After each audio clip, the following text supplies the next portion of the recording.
There are 240 million people living with diabetes worldwide, a disease that manifests in three forms: type 1, type 2, and gestational diabetes. Tagging it as a growing epidemic, the World Health Organization reveals that type 2 diabetes accounts for 90% of all cases. I came from overseas to Ghana with diabetes. By then I was using an insulin pump.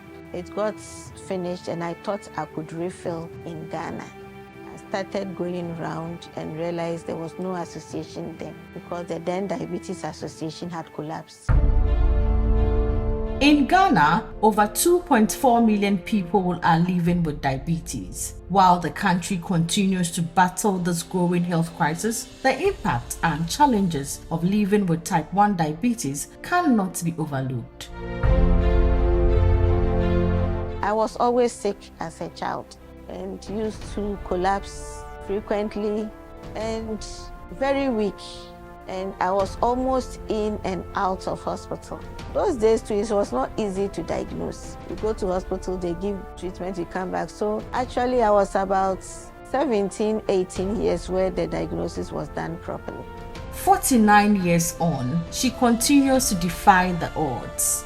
Daily routine, I wake up in the morning, do my personal hygiene. When I come downstairs, I take my breakfast. After the breakfast, I take my insulin and my daily medications. I go to work.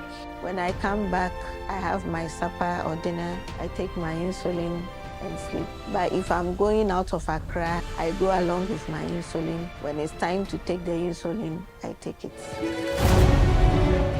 The challenges, with the physiology of diabetes, most type 1 diabetics too have polycystic ovarian syndrome. When you have polycystic ovarian syndrome, it's difficult to conceive. Once you conceive too, because of the sugar fluctuations, the doctors have to be alert.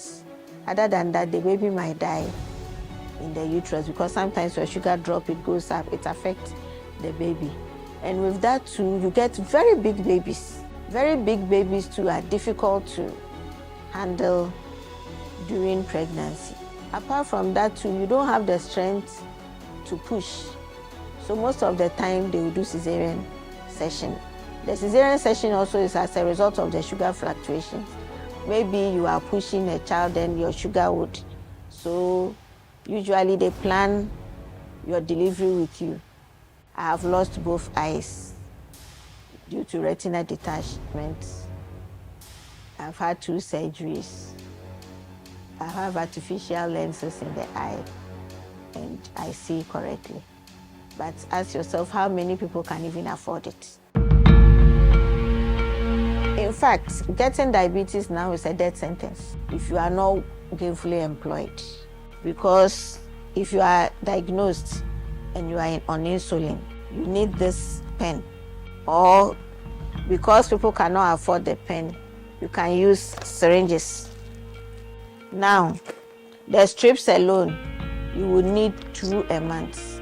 And now it's going for 240 each, which means that is 480 Ghana for the strips. Then the Besagla is 1,300. And the rapid is 1,000, that is 2,600. So plus the 480. The lancet that you'll be using to prick is now 3 cedis each. So for 30 days, we are looking at 90 Ghana. And if you are using insulin too, the insulin needles, one is 10 cedis. So we're looking at about 4,000 cedis a month just on your insulin and your injections. So let's even say your salary is 2,000. You have a family of 5. How are you going to take care of your children? How do you think Mami Akosia on the street is going to handle diabetes? When you're testing for diabetes, you can use the 4 fingers. The thumbs are a no-no for pricking to test for diabetes. It's not encouraged because the ulnar nerve is larger here and it's painful. Secondly, the thumb has a lot of blood flow, so it could be infected if you prick a diabetic on the thumb. The smaller the finger, the less painful the test it.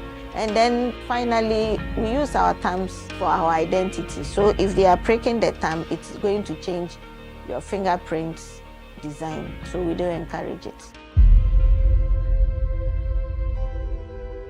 Walk around the streets, you see cars filled with soft drinks. It's just too much. Everywhere you pass, somebody is selling some soft drink. There must be policies to regulate it and even decrease the amount of soft drinks in the system. And then let's go back to our normal foods as Ghanaians, our tuozafi, our kokonte, and then the foreign rice. They are very high in calories. Nigeria even has banned any foreign rice in their country. And this is the sixth year. They are okay. They didn't vanish. Why are we not encouraging local rice? We don't walk much. We move from car to workplace. Children are not playing and pay again. The pilolo is gone. Kebezim is gone. We had local game centers that were full of exercises. So it's better we go back being African.